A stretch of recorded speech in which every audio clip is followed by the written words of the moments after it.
माधवी ने कुछ समय अकेले रहने का भी प्रण लिया, लेकिन अकेले रह नहीं सकती, जंगल है, कहां अकेली जावे, जाना पड़ता है। उस एक दिन रात में सोई तो अब कानों में कृष्ण कृष्ण कृष्ण कृष्ण गूंज रहा है, तो कान बंद करती, पता नहीं पूरे दिन इतना नाम सुनती हूं कि अब तो कानों में भी यही गूंजता है।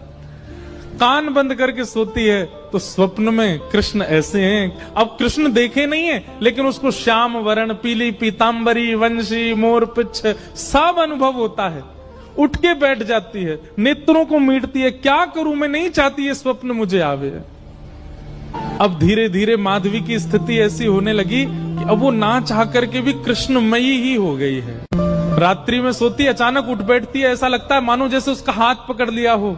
स्थिति ऐसी हो गई कि आधी रात और माधवी को ऐसा लगता है कि भोर हो गई, और तुरंत उठ करके जल्दी जल्दी वस्त्र धारण करती है, मटका उठाती है और दौड़ करके जाती है। अरे विलंब है गयो, इतनी देर है गई, मैं अभी तक उठी नहीं, जबकि है आधी रात।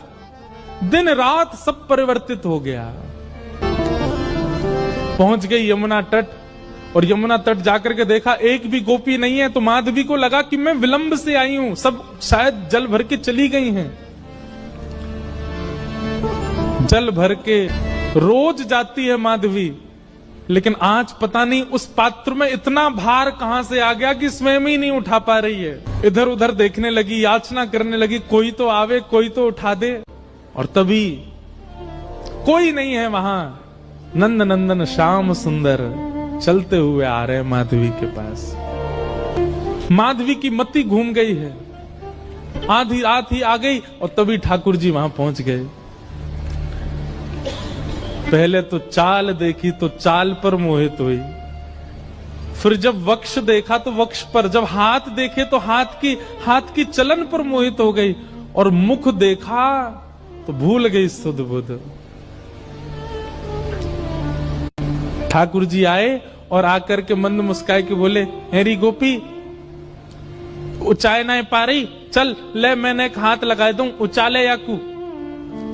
और एक तरफ से माधवी ने मटकी पकड़ी और दूसरी तरफ से ठाकुर जी आकर के नन्हे से गोपाल जी ने जैसे ही हाथ लगाया, मटकी उठने लगी। लेकिन मटकी पर नेक सहारा देते माधवी रख लेती, ऐसा नहीं।